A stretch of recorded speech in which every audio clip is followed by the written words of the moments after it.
Hey friends, welcome back to another podcast. And I am Timon, your host, and this is my podcast. Cool conversations with cool individuals, and man, do I've got a great conversation today. But before we get to that, let's first get to some business, and that's Quiet River Massage and Revival, located in Syracuse, Indiana, 808 South Huntington Street.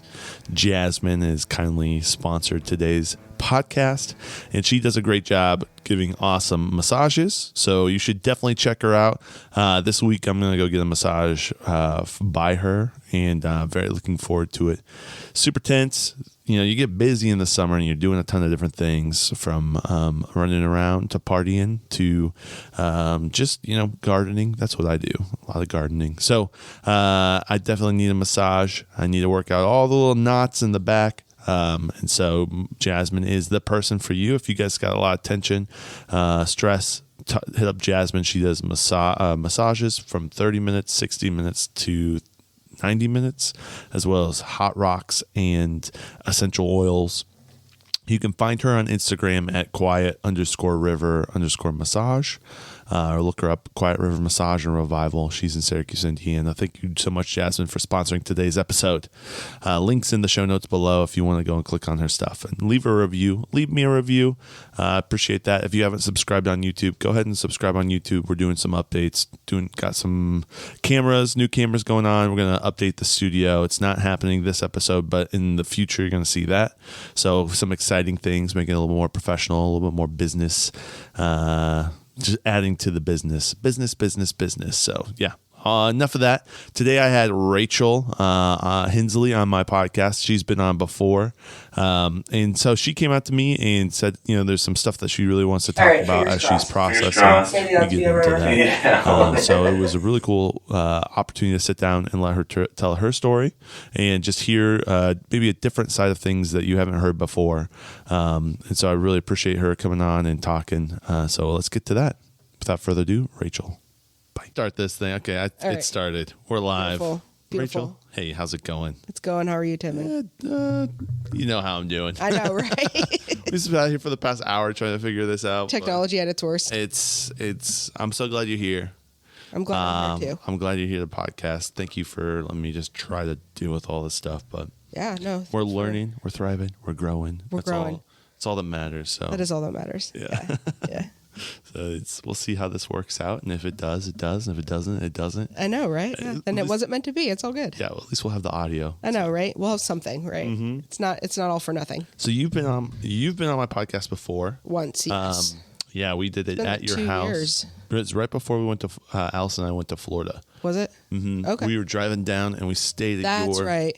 place. It was like a break. You stayed for like a day or two, right? Yep, and then kept on moving down. I remember that. Yeah. So it's been back a while. at the house downtown. So like right. Well, yeah, when you live downtown Louisville. Yeah. You're still in Louisville, right? Yeah, still in Louisville. Mm-hmm. Just not downtown anymore because it was kind of awful.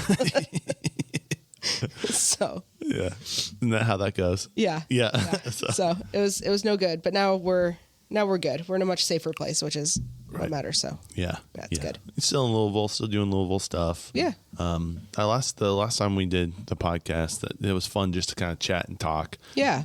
Hear a little bit more of your story and different things, and it was good because I needed content because I was going to be in Florida for the whole. I know, right? I need to figure out how to do a podcast. So yeah, it worked out well. Yeah, that worked out great. Yeah. But you were coming up for July 4th. You wanted to come talk. Yeah. Well, you were going to come up and hang out. That was the plan. And hang out. Yeah. And then you texted me. Yeah. And you felt inspired at that moment. I did. I felt very inspired at the moment. Now I'm all nervous. Maybe I shouldn't have been inspired. I don't think it's that bad. I know. So you felt kind of inspired, and you texted me a really nice, sweet text and asked if you could come on the podcast when you're up here. And I'm like, yeah, let's chat. So, do you want to recap kind of what, or do you want to just go? I'm down for. No, I can recap. Because I mean, listeners don't know me or my story or anything that's happened. So I feel like if we just dive into what I want to talk about, they'll be confused. Right. So, little bit of a backstory about me. My mom passed away suddenly 11 years ago. It was traumatic in a lot of ways, very hard in a lot of ways. My family has since split into, she was the glue that held us all together. Yeah. And but I was talking with one of my friends at work, Christina, who is Christian, and I grew up in a very super conservative Christian household. Like I was, because people are like, oh, me too. And I'm like, no, I don't think you understand. Like I was not allowed to watch Finding Nemo because Ellen DeGeneres played the voice of Dory, and how dare Pixar and Disney allow a lesbian to play the voice in a children's movie. So like, that's like how conservative my mom was. Loved her to death. Great mom. I would do it all again 100 times, but just very... You're restrictive. Restrictive. Yeah. It's a good word. Would you say like maybe a little authoritarian? Like this is a little only... this is the truth. This is like the one way. Like I remember, it's interesting because like I remember like in elementary school, like being so terrified of hell that I would like read the Bible over and over and over and over, just because like so much, it was all like very fear based. You know, so I thought like if I didn't read it and retain it and, you know, a certain amount of times, then I was going to go to hell. That was like, you know, my 8-year-old brain. Wow. Like, so just very strict and very loving. She was a very loving woman. She was absolutely wonderful, but just very, you know, Christianity is the only way, period, the end. Yeah. You know, kind of sheltered. I'm sure. Very sheltered. Went to Elkhart Christian Academy from first grade to graduation. Yeah. So very sheltered. You know, I didn't know what gay was until like high school. Yeah. You know what I mean? And then like 5 years later, I busted down the closet door. So like, you know, no, but I mean, more than anything, I just wanted to share my story and my journey with my mom, because it's beautiful. Like, but back to, I was talking to my friend Christina at work, and I was sharing my journey and my story with my mom. And that's when I texted you. I was like, God, I need to like, I feel like people need to hear this, because it's not every day you get someone who goes from not letting you watch Finding Nemo because of Ellen DeGeneres to spending her last weekend on Earth preaching at a church on how to love your gay child. So like that journey in between, you know, from when I was 10 years old until she died when I was 23 is like just freaking beautiful. And that's more than anything. Like I wanted to share that, and I wanted to give hope to any listeners that may be part of the LGBTQ community, that you can be a Christian, you can love God, and still be true to who you are. I wanted to give any parents who may be struggling with kids that have LGBTQ kids, and let them know it is possible to love your child just the same. Yeah. Because my mom did it. You know? So that's why I'm here. Did she, that's a beautiful thing. Was she a speaker prior, or No. This was just kind of the thing that... This was just a thing that she felt led to do. One of her best friends, Dawn Reiner, Dawn's son also came out as gay probably about 2 years before I did. And so Dawn struggled, and Mom helped Dawn with her struggle, and then I came out and Dawn helped my mom with her struggle. And so Dawn and my mom were invited up to a church, I believe it was in Grand Rapids, where they were having a big conference on like... basically the conference was on like how to be more present in our community. And my mom and Dawn both were like keynote speakers on how to love your gay child and be a Christian at the same time. And so and it was literally her last days. She left on Friday, and then my dad went and picked her up Saturday night because she had a migraine, and then she had her stroke on Sunday. Wow. So literally like her last days were spent speaking love. Wow. Yeah. Yeah. So. Yeah. Yeah. So you in your text, it said you kind of had some of her notes. I do. I brought them. Yeah. And so my dad gifted them to me probably about 2 months ago. And oh, wow. I cracked them out recently, and because it's hard, you know, and I didn't read through them for a hot minute. Didn't read through them until like 2 days before I came. Well, and it pulls up memories and things, and it's traumas and all the things. Yeah. Kind of the last thing that your mom. Yeah. Last thing she did. Yeah. Yeah. Literally. Yeah. I maybe before we get into that, you were kind of talking to me about how you were Catholic at the start. So yeah. I would love to kind of hear your mom's faith journey. Yeah, absolutely. Maybe we start there and give that background. Yeah, absolutely. So my mom grew up Catholic, went to Catholic schools. I will say she grew up in a very abusive household. My grandpa was not by any means a good human. Alcoholic, abusive, lots of other things I won't even get into. Not a good man. And so how my mom came out of that is amazing too. But went to a Catholic school, met my dad at the Catholic school. That's how they met. They were high school sweethearts. It's funny. My dad's a real awkward dude, and like didn't quite know like how to approach her because he thought she was pretty. So he thought it would be a good idea to pull the chair out from underneath her as she was sitting down. Oh gosh! I then introduced himself, and somehow that worked. It worked, man. Oh. They were married for like 40 some years. Oh yeah, so it worked. But yeah, they went to Catholic high school. I grew up Catholic. My brothers grew up Catholic because I have 2 older brothers. I was Catholic. I think we switched to a non-denominational church when I was 6, I want to say. Yeah, about 6 years old because we were still in Fort Wayne. And she went to, what made her do the switch was she had friends, Tammy and Mark Solak, who, which I'll talk about them later too. They invited her because they were Christians and my mom was Catholic, but they were still like really good friends. Right. And they invited her to like a big like church gathering. Like, you know, there was like I don't know if Billy Graham was speaking. I can't remember, but there was like a big speaker. Yeah. And like my mom said things just clicked. Like I think just with her traumatic past, like, you know, God and Christianity gave her comfort and peace. And she said like for the first time in her life, she felt like a sense of peace and calm over her. Like, I got you. So that's why she switched from Catholicism to Christianity. Yeah. So that's interesting. Yeah.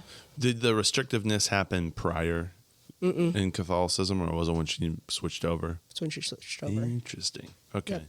She was always, I should say she was always conservative. Like, but there's, at least from what I can remember, there was a big difference in once the flip happened. Yeah.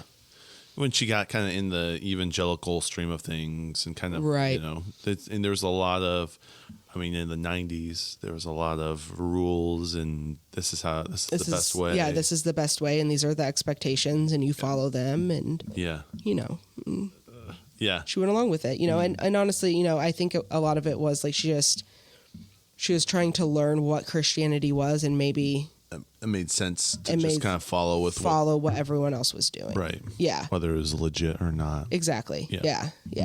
So. Yeah, a lot of Dobson. Yeah, exactly. No, but really. I'm sure there's a lot of James Dobson. A lot of James Dobson. Man, we had like his stuff on like audio tapes too. Yeah. Like cassette tapes we'd throw in the car and just listen to it. Yeah. Interesting. Yeah. Okay. Well, that's helpful to kind of understand some of that background. Yeah. So, you know, it's kind of cool to hear different people's faith journey. So you go from Catholic to pretty conservative, evangelical Christian to, you know, you said 11 years ago passed away. 11 years, yeah. Yeah, so 2013. March of 2013. Wow. So, and that just right after, was it 2012 when Obama passed that? So a year after. Yep. And so this is right on the cusp of everyone. Yeah. A lot of people are having this conversation. A lot of people. And it's interesting because my mom was having the conversation way before a lot of people had the conversation. Yeah. So like when I came out when I was 20. Sorry, I was 20, almost 21. Mm-hmm. And it was a lot. Yeah. Yeah. Was there a little bit of a pushback? Honestly, no pushback. She asked for space, which absolutely. She, you know, I told her and she's like, you know, when I came out to her, I told her, you know, that I was gay. And it was just silence on the phone. I was nervous. I was nervous as hell because like I had friends whose parents kicked them out. I had friends whose parents wouldn't speak to them. I had friends they hadn't talked to their siblings in 10 years because their siblings were gay. Like, you know, my whole community was Christian. Mm-hmm. Everyone. And, so when I came out, it was a lot and I was scared. And so there was silence on the phone with my mom and she goes, you know, she's like, I just need time. Can you give me a week? And I was like, sure. Like that's reasonable. Just to process to process everything. And she asked me not to, tell anyone because she wasn't ready for questions. Mm-hmm. So she's like, you know, I know that you need to tell people, but can you just not for a week? So I gave her a week, and after a week, her and my dad like joint called me back, and she told me, she's like, I just want you to know that you're still my daughter. And she's like, I told myself I wouldn't cry, but it's gonna happen. It's gonna happen, dude. It's my dead mom. Yeah. But like, she told me, she's like, I wrestled with God, and I came to the conclusion that you are not a sin. Which was a struggle that I went through too. Like, this is who I am, and that's one of the things I really want to press on today is, this is who I am. I am not a sin. I can't change this. I can't change that I fell in love and married a woman. I can't change that. If I could, I would never choose this journey. Like when I came out, Tim, and I kid you not, I walked away with 3 friends. Wow. 3. That's it. Lost everyone. Lost everyone else. Your whole community. So why would I choose that? Yeah. If it was a choice, why would I choose that? So, but, it's just, her journey was especially beautiful because she went from, my dad's brother is also gay, and she went from not really talking to him in a distant relationship, and I wasn't allowed to talk to Dave because Dave was gay, and maybe I would learn what gay was and all the things. And she went from, that kind of mindset to, her world was shattered when her daughter came out as gay because she thought Dave was a sin. She thought Dave was wrong, that who he was wrong. And now her daughter is sitting in front of her saying, but am I a sin? Right. Yeah. It's hard. Yeah. It's hard. And then that changes her perspective. Yeah, and it her did. Worldview. Like I said, it absolutely rocked her world. And she actually put in here somewhere. When I first came out, my dad asked her the question, do you think Jesus loves her less because of this? Then neither will we. That's really sweet. Sums it up, Yeah. So there's lots of stuff in here I didn't even know about, but it's all You're really kind of cool. uncovering a pretty, it sounds like a very traumatic time in your relationship with her, and it's all documented. It is. Which is wild. It's wild. 11 years later. I mean, when did you come out? So you said you came out when you were 20. So was that like 15? Oh man, thanks for. I'm sorry. God damn, I'm only 35, man. Okay, so yes, I was 15 years ago. So 4 years. Yeah, I guess 15 years ago. Yeah. No, you're right. All right, I'm 35. 15 years ago. Your math is correct. I'm Yeah, off. I was just guessing. So yeah, no, you're good. Then so there's 4 years that you lived as. You were gay, and she was lived with you and kind of was figuring things out. It was, so I broke a lot of, I don't want to say boundaries, barriers with my mom. Because of her past with her dad and the alcoholism, alcohol was never allowed in the house. Yeah. And then I turned 21 and I walked through the door with a 6-pack. And I told her, I was like, you can drink without being an alcoholic. This doesn't mean I'm going to go into a rage. This doesn't mean I'm going to beat people. This just means I like beer. Yeah. And so like, she just kind of looked at me and said, okay, I trust you. And so like, I slowly broke down all of these things, all of these ideas in my mom's head and all these rules, swearing was another. Yeah. Hated when I swore, but like, I was like, look, like, even the Bible says it's about the content and intention of your heart, not the words out of your mouth. Yeah. And so like, she eventually was okay with me saying certain swear words. Certain Only ones. certain, yeah. Certain ones. But other ones. But I would say like the being gay and breaking down the closet door, and I think it shifted everything in her. That maybe like God is who he says he is, but maybe what I've been taught through the church isn't all true. Yeah. If that makes sense. Yeah. It sounds like she's did a couple different evolutions of her faith from Catholicism to evangelical, and then from following every single rule to kind of thinking a little bit more for herself. Yeah. Which I think is great. I think, we all have to think for ourselves, Yeah. no matter who you are or what your religion is or beliefs are. I think it's all deeply personal. Yeah, you know? you don't want to get stuck in just believing whatever someone tells you. Right, exactly. It's never good that way. It's never good that Never way. ends well. Yeah, no, Jim it doesn't. Jones. Yeah, yeah, Kool-Aid. But Yeah. Kool-Aid, yeah. So what are some of her notes? I'd love to kind of hear some of that stuff. So so basically the first couple pages are just scriptures that she wrote out. Okay. When was is this a couple years into you coming out, or was this is literally preparing for her speech. Okay. So she wrote this 3 months before she died. Wow. And one of the biggest revelations I think that she always said, and it's even in here and then it's crossed out because I had a conversation with her about it the night before she left. She always said, love the sinner, hate the sin. Mm-hmm. And so I had a conversation with her, and this is one thing that I still hear all the time, and it irks my nerves a little bit. And that's because I am not a sin. Period. Who I am is not a sin. And so when you say, love the sinner, hate the sin, you're saying that who I am is sinful. And it's not. Who I am is love. Period. And so I had that conversation with her that, I actually, it's kind of funny. The song Born This Way by Lady Gaga had just come out not long before this. And I played that song for her and I made her read the lyrics. I'm beautiful in my way because God makes no mistakes. I'm on the right track, baby. I was born this way. And it clicked with her. She's like, oh. She's like, so this is just you. You are Rachel, and part of Rachel is that you are a lesbian. And I was like, yes. That's all it is. It's just a piece of me. Doesn't mean that who I am is a sin. You know what I mean? And so she scratched the love the sinner, hate the sin out of her book. Oh, interesting. So because I had that conversation with her. But one of, basically this just, she writes out the questions that she's supposed to answer and then makes notes about what she wants to say. So the first one is, how do you love the person and not the behavior? Is her first question.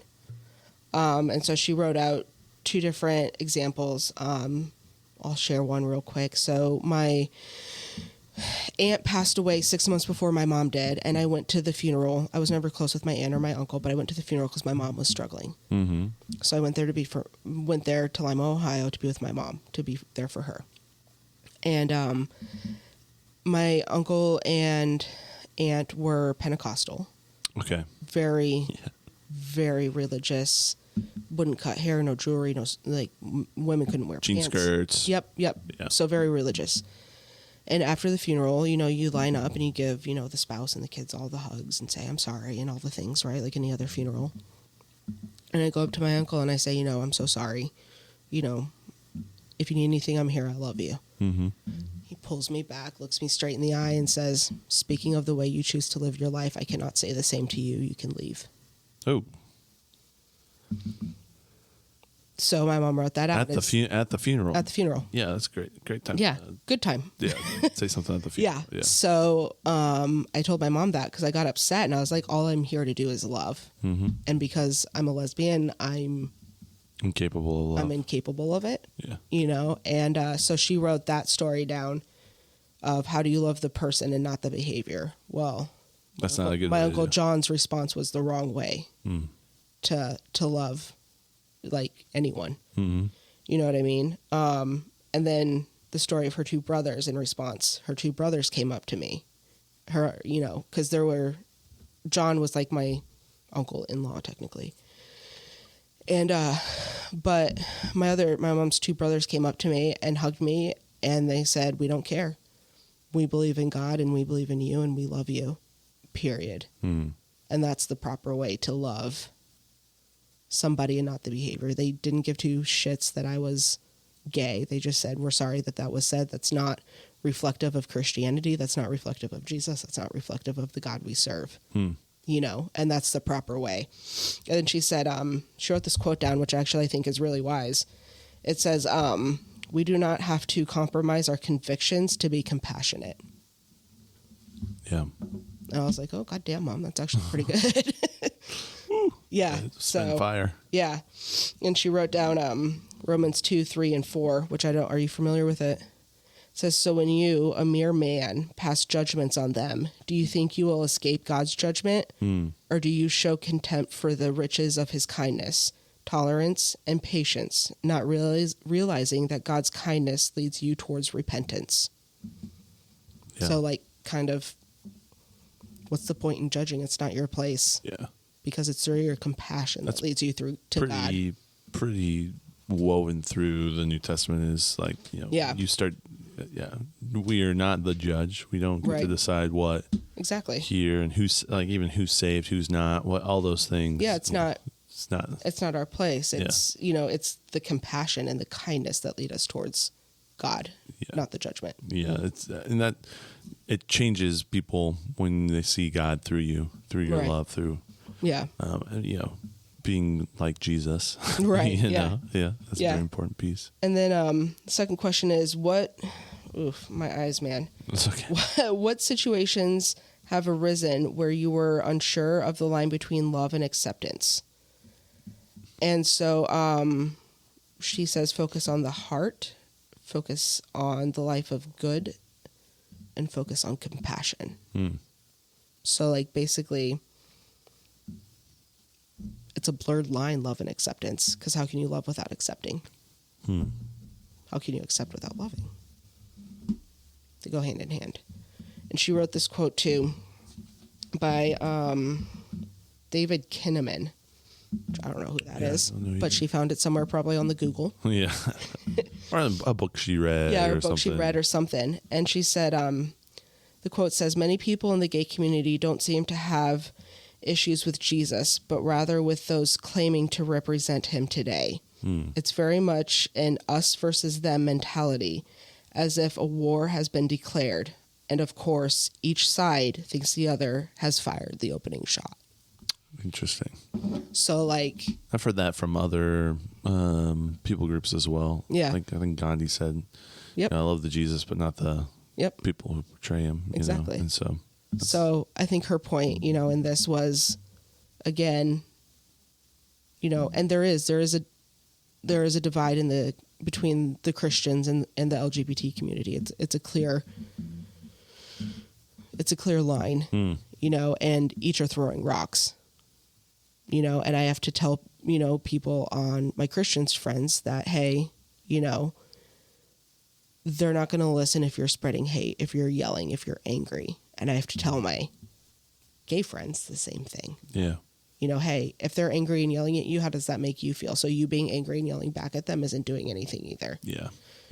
But there's a clear divide, I think, between a good majority. I think it's getting better from where it was, 10 years ago when my mom wrote this, but it's still not good. Yeah. No. Yeah.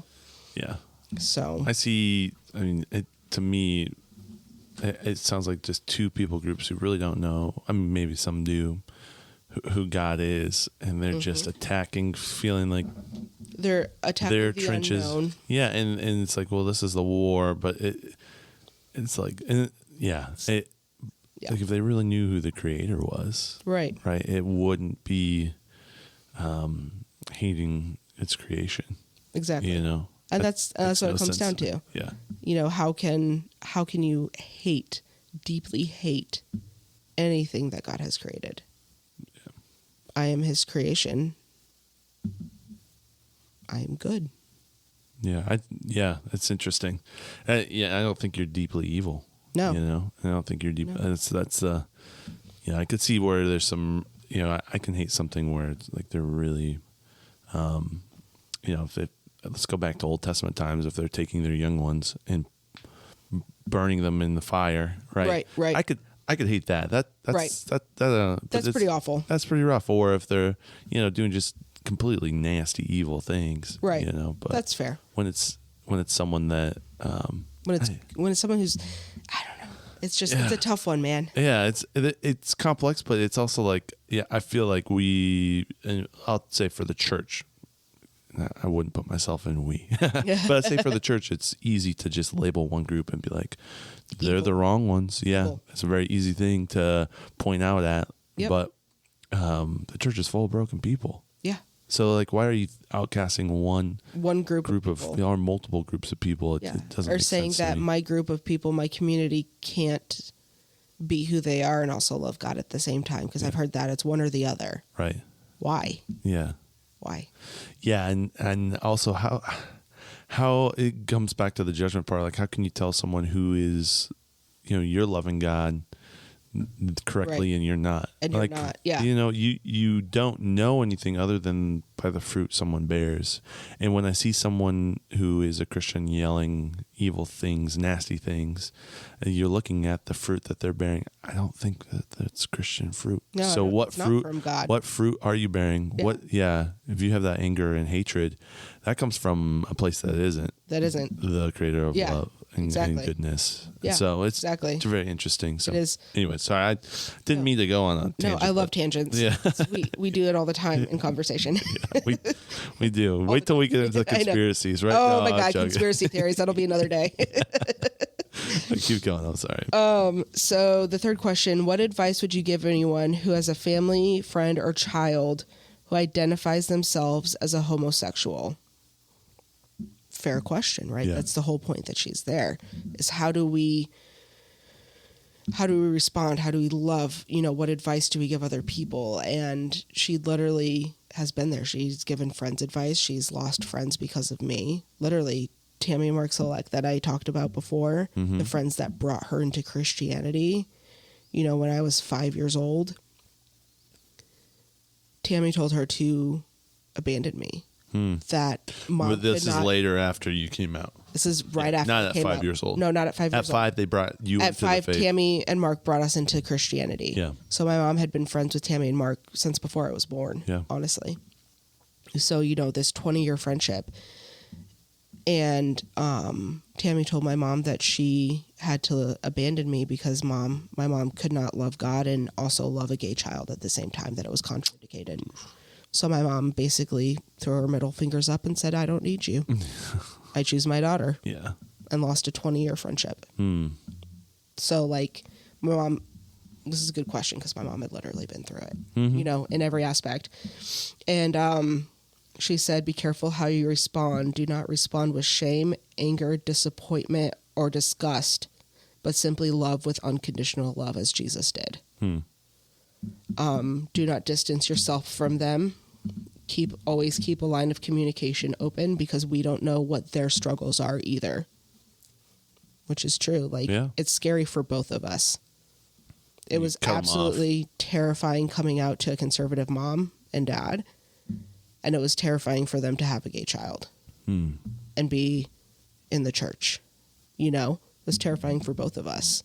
And so I think that's a great note. If anyone listening is struggling with that, have the empathy to realize both sides are scared. And sometimes we say things when we're scared that we don't mean. Yeah.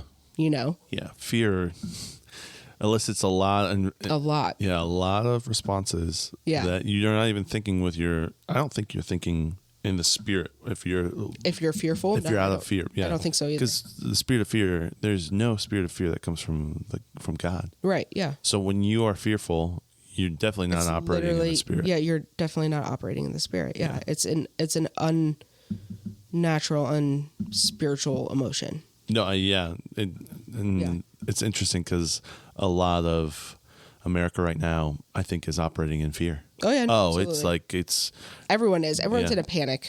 Yeah. I heard one of, actually, you met him last night when he was with the Golden Doodle. Oh, yeah. He was talking and he was explaining to me how marketers have found that if people live in that spirit, it's the fight or flight mode. Yeah. They're more likely to buy whatever you put right in front of them without thinking because they're in this mode of move. Got to do it now. Yeah. Then they don't have the time to sit. And is this actually going to be beneficial? Is this going to be good for me? Is it? That's so interesting. It's he's like, so no wonder our media is really pushing this because they want you just to consume. Right. Because they can So it was very fascinating. That's interesting. Yeah. Yeah. I got another tangent. So Yeah, no, anyways. I love tangents again. So it's great. She said, she goes into, so they chose the name Rachel because it means sheep, and Jesus is the shepherd. Yeah. So she goes into John 10:27 through 28. My sheep listen to my voice. I know them and they follow me. I give them eternal life and they shall never perish. No one can snatch them out of my hand. And I think her point with that was especially the last line of no one can snatch them out of my hand. Yeah. You know, that's... Do you have faith in this person or do you have faith in God? Right. And he's going to come through no matter what. No matter what. Yeah. No matter And what it's- your beliefs are or their beliefs are, it is in God's hands and no one can snatch them out of his hand. And he You know? he is, if he's an all-powerful God. Yeah. Exactly. Yeah. Yeah. Interesting. So, Interesting. And then she said again, she put the same quote, we don't have to compromise our convictions to be compassionate. Which is pretty legit. Mm-hmm. You know, because, you know, and one thing too, next question says, the church doesn't always know how to deal with this issue. What struggles have you had? What struggles have you run into with being in the church? And all she wrote, I often feel isolated in this walk. So, like, if you know someone, if you are someone who is struggling, don't isolate your people ever. You know, it comes back to the, you know, you don't have to lose your convictions to be compassionate. You don't have to say, oh, I agree. I don't think being gay is a sin. You can think it's a sin for you, but not for me. Don't call me a sin because I'm not. And just love me. Love my mom who's struggling. You know, the fact that all she wrote was, I feel isolated in this walk. It's heartbreaking if you think about it. Yeah. She was in, our church was not small. It wasn't huge, but I mean, 300-400 people. And she felt isolated within 300 or 400 people. And that's bullshit if you ask me. It's not Christ-like. You know? So I just encourage people to... Yeah, especially walk with people. Walk And if you with have a people. community. Yeah. That's what it's supposed to be. As a I community. lost my community. She lost her community. Well, all because I love people of the same sex. It seems silly when you put it like that. Yeah. You know, it's not worth losing a community over. You know? And then what support from the church? What does the support from the church look like? And she didn't write much down on this either because I think she struggled with it. Her biggest one was interact with my daughter at some level and just love her. Because like I said, I walked out. I had, you know, I was in college. I had all these, you know, lived in a Christian co-op house with a bunch of girls. So there were like 30, 40 of us, and I walked away with 3. Wow. Yeah. So, like, I'm still, you know, what I told my mom, too, I'm still human. I'm still Rachel. I'm still me. Just because I'm gay doesn't mean I'm any different from Or the lesser. person, Right. any lesser, you know. And I remember my grandpa was 91 when I came out, my dad's dad. And my dad went to him and was like, how do I respond to this? What do I do? And my grandpa literally told him, is she who you raised her to be? Is she good? Is she kind? Is she loving? Because isn't that what matters? Yeah. You know? Yeah. So it's just, Fascinating. it's interesting stuff. If my 91-year-old grandpa can do it, so can you. You know what I mean? Yeah. Like, you know, because people a lot of times use the excuse of, oh, it's just the generation. Bullshit. You can unlearn it. He unlearned it. You know? Yeah. Or he thought differently. He thought differently, but you can unlearn stuff. My mom unlearned it. You know? Yeah. So, Or just, you know, even saw past yeah. some of the stuff that was. Yeah. And, you know, we're learning that on all the time. We're growing and changing and. And we should be. Yeah. Yeah. So, what has God taught you? So her points were, I trust him completely. Let's see here. What else? Sorry, lots of verses and her handwriting gets really bad. Not to judge people. He alone is the judge. Be more compassionate and kind. They are humans too. Yeah. Yeah. And that was, she quotes Colossians 3:12 through 14. Therefore, as God's chosen people, holy and dearly loved, clothe yourselves with compassion, kindness, humility, gentleness, and patience. Period. I think her focus was what she was trying to say, because that was the last question. I think what she was trying to say above all else was love. Period. The rest will fall into place. We can pick apart what's right and wrong and debate, all the things in different religions. We can debate and argue and be angry and judge and discriminate and exclude. Or we can just love. Like, isn't that what life is all about? Is growing and loving and sharing experiences with other people who you love and who you want to spread love to. Like, I always tell the story. It's one of my favorite stories of my mom. I was in high school and we were in Target, because that's what we used to do. We used to go get Starbucks and go to Target because, it was fun. Like, I still like to do that, From Granger, right? I know, from Granger. Yeah, no, literally the Granger Target. So, Yeah. Rich kid. Yeah. And, but we were in Target and my mom, we were just walking and talking and drinking Starbucks and looking at all the things because it's Target. And my mom all of a sudden, this lady passes us. I didn't even notice her. And my mom all of a sudden, stops pushing the cart, turns around and goes and follows her. And I'm mid-sentence and I'm like, what are you doing? So I turn around and I follow my mom and she places her hand on the lady's arm and she goes, you need help. What can I do to love you? Lady had no food for her kids. Had a bag of bread and peanut butter, couldn't even afford jelly. My mom spent $250 on her. Wow. Buying her diapers and formula, and She just felt it. she just felt it. The lady passed her, my mom was like, she needs help. Wow. She was such an empath and such a loving woman. My friends all called her Mama Bear. Mama Shied. Yeah. Because she was everyone's mom. Yeah. There was one year my nephew had a friend who didn't have anywhere to go for Christmas. So my mom was like, what is he like? Bought him just as many gifts. He played the family games. Oh, wow. No questions asked. Yeah, bring him into the fold. Yeah. Yeah.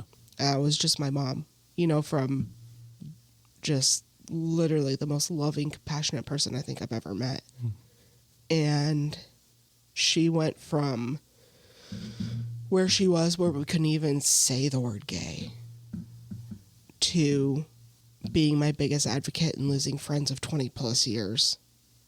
She was my mama bear. So if she can do it, so can you, so can anyone. Yeah. How'd you see Jesus through her? I mean, you've kind of already pointed a lot of that out there, but I think the biggest thing for me was when you look at the Bible, Jesus hung out with the prostitutes and the sinners and the lepers and the tax collectors. And that's who my mom represented. She loved everyone. Maybe not when I was little and she was confused and just coming into Christianity. But I can say since I busted down the closet door and it flipped her world upside down, man, that woman loved. I think it rocked her world. I think she saw that love and compassion and kindness is what matters. more important than rules. More important than rules. Yeah. Or being part of a hive mind. Right. I don't know how to say it. Yeah, nicely, no. but- Yeah, no. But really, though, because, you have these people, even at Pride, when I was walking in Pride this year, and, you look along the side and you see all these beautiful people cheering and cheering and cheering and, dressed, in all the rainbow things and just being whoever the hell they are. And it's beautiful. And then you see the religious people in the background and the haters. It's just, there's still a divide, and I just want to encourage people to knock it the hell off and to just love. Period. Yeah. You know, you can focus on the rules and the religions and the do's and the don'ts, but does that really matter in the long run? Or does loving your neighbor as you love yourself matter more? Yeah, it's more effective. Yeah. Yeah, being Christ-like. Yeah, I know. It just seems to be more effective. It is. It's easier too, man. Yeah. Loving That's is so tough. much easier than hating. When you're part of a group, you want to be accepted by the group. And I think that goes on both sides. Yeah. Okay. Oh, yeah. So I'm not, but you like, okay, well, these are the rules of the group. So I'm going to do what we're supposed to do instead of, it's very interesting the way that I look at Christianity is, it's a relationship between me and the Creator. Right. And so it's not that I'm part of a group. I'm connected to like one entity. And so when he's going to tell me what to do. And a lot of times, even in the Old Testament, you see them, the prophets are the most hated, but they're the most connected. Right. Hated by the people. Hated who by are the people, part not of the by group. God. Right. Yeah. And they're like, it's saying, well, go and lay on your back for 60 days and on your side here. And, just do things and tell people, dress up with sackcloth and ashes and tell them that, hey, this is happening. Right. You guys aren't even paying attention and everyone just hates them. And that's not, I don't see that often in the church at all. Like you kind of want to do the thing that everyone else in the church is doing to be part of the church group. And even, from like a social aspect, it's the same thing too. Yeah. Everyone wants to be part of the in crowd and do what everyone else is doing because that's the cool thing to do. Mm-hmm. I don't know if it's human nature or what it is, but I think I don't know. I was just, like I said, I was talking to my friend Christina about it and I was like, I gotta talk about this, man. Yeah. Well, stuff was stirring. Yeah, it was stirring. I know there's some people that are a little uncomfortable with it. I think, one, that the culture we're living in now is even more, it's way more different than it was in 2012. Oh, my God. A lot more open, a lot more things happening. Mm-hmm. There's a lot, you just see a it lot more labels, like we were just talking about this morning. I don't even know all the letters of the alphabet anymore, it's just they keep adding and it's fine. Yeah. It's great. People are identifying themselves, but I think there's also a need to slap a label on people, and I don't necessarily agree with that either. Yeah. Yeah, because, again, I think it goes back to what we were talking about when it's when you're in a group. Yeah. Then you can be like, oh, they're good because they're in this group. Or, oh, you're a Christian, so I don't have to even think about the things you're doing because you're part of this group. Right, exactly. Right? Well, they're not doing good things. So let's take away the label. And I think that's any group. Any group, when you start labeling things. My community, the Christian church, any religion. Yeah, absolutely. Yeah. So, but I just think that maybe a parent having a gay kid let's go parent having a gay kid in 2012 was statistically a lot less than maybe now. Because I think it's a lot, or not even gay, but in that community. The community, right? Yeah. I call it the community because it's easier than LGBTQIA+. You know what I mean? So I just you're missing a couple too. I know. I'm pretty sure. You're like, no, you are. You are.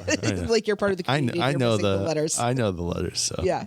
But it's So more. I think that's rocking the church a little bit more because when in 2012 your mom was isolated because she was the only one walking through it. Now I think a lot of people are coming to the head of this question too.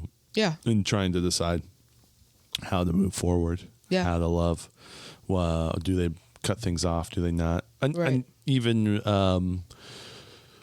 people who are Christian and who have friends who are gay, I think that was maybe a lot less of a thing 20, 30 years ago. Absolutely. And now a lot of my friends are, all from all different walks of life. And, and it's a beautiful thing. Yeah. Like if we surround ourselves with people who are just like us, how are we going to grow? But how do you love them? How do you interact with them? How do you keep the lines of communication open? Those are all really good points that your mom made. So I appreciate her walking through that and thinking through a lot of those things. Yeah. And those are good points for people to think about. Yeah. Like you said, things have changed in the last 10 years, and a lot of them have. Like there are church groups at Pride now that walk with us in the parade, that pass out flyers. They have, huge banners and, you know, all are welcome here and like actually mean it. You know what I mean? Like, you know, you hear from, you know, my church used to say all are welcome on Sundays. Not everyone was welcome. But these church groups now are like, no, like literally all are welcome. We accept you as you are. You're allowed to be on the worship team. You know, you're allowed to preach. You're allowed to be a part of the congregation and be a member, not just sit there. Like, you know, everyone is much more inclusive now. But some struggles still. Yeah. You know, on both ends. Yeah, I was gonna say on both ends. Yeah, Yeah. I'll say I think you should allow a church to believe what they want to believe, and you don't have to connect with them. And I think you Right. should allow a person to believe what they want to believe, and you don't have to like control them. Exactly. You know, and I think it goes both ways. It does go both ways. That's a really good way of putting it. Yeah, Yeah. and it's cool that different churches are doing different things, and so you know, sometimes I look at it and I'm like, it's a little silly on both ends. The on both ends. Westboro Baptist, Absolutely. I'm like, that's pretty silly. That's ridiculous. Yeah. I wouldn't Sit down. advocate for that. And then when then you see another church and they're having AI be the preacher, I'm like, that's a little silly, you know? Yeah. So you know, it goes both ways. It goes both ways. Yeah, so. You know, and there are times, you know, people are doing stuff in my community too. You know, like I said, and like my mom said, like, you know, there's like a divide and both sides think the other threw the first stone. Right. You know, or fired the first shot or whatever the quote was. Right. You know, and it's just, you know, we just have to stop focusing on who did what first and just focus on, hey, how can I love you? How can I support you? How can I be there for you? You know, both the church to my community and my community to the church too. That's why I tell my friends, like, hey, Yeah. it's got to go both ways. But I don't. Your community to the church, I don't expect the same level that the church should be going towards your community. No, because there's they a don't lot have of to repairs. Well, and your community doesn't serve a loving God. Right. That's Yeah. not the focus of your community. No. And You're right. if the church is supposed to be serving this loving God, Right. I can see where, and I really do appreciate you pointing that out to the community, Yeah. right? So that they can see, because you don't want to reflect hate. Right. Exactly. period. At all. Yeah, and so Anger doesn't get anyone anywhere. Yeah. You know, unless you're flipping tables. But I like, understand. that's a whole different. I will say I understand it if your Yeah. community is Angry. angry, Yeah. right? Yeah. When on the flip side, I don't think the church should be angry. No. It shouldn't be. We're just, So, like I said, we're all just humans. We're here to love. Yeah. That's what it comes down to, man. It's just loving. yeah, it's tricky. And this is not a new thing. I think it just is it's a new to the United States, you know. Oh, yeah. No, I'm sure. Yeah. It's not a new thing to the church in a whole. So Yeah. We're just, I don't know. well, Rachel, we should probably go get some lunch, but I Let's go get appreciate lunch. you coming on and talking Yeah. about this and Thank bringing you her for notes. giving me the platform, too. Yeah. I really And appreciate it. this was her actual notebook. Yeah, this was her Her handwriting and stuff. handwriting. Okay, I didn't realize. I thought it was yours, and then you start pulling out the Post-it notes. I'm like, oh, she didn't. No, I You didn't. didn't want to make notes around her notes. Around her notes. Yeah. I made notes on sticky notes because I didn't want to write in her notebook. But yeah, no, this is all, Yeah. you know, like these are the verses that she wrote. And then she wrote down each of the questions she was supposed to answer and had notes and verses. And Yeah. this is literally one of the last things she did. And what So. what was her name? Beverly. Beverly. Yeah. Yeah, she sounds like an amazing woman. Oh my God, she was incredible. Yeah. I wish more than anything that I wish I could see where she was now. Yeah. Like if she could have continued this journey. Yeah. Because if she made so much progress in 3-4 years, where could she have been in the last 11 years? Yeah. You know, she totally, you know, the free mom hug shirt person. Yeah. Out at Pride. Yeah. Giving all the Cool. kids hugs. Yeah. Yeah. That's cool. But thank you. Very cool. Yeah. Thank you, Rachel, for joining. All right, folks. Peace. Peace.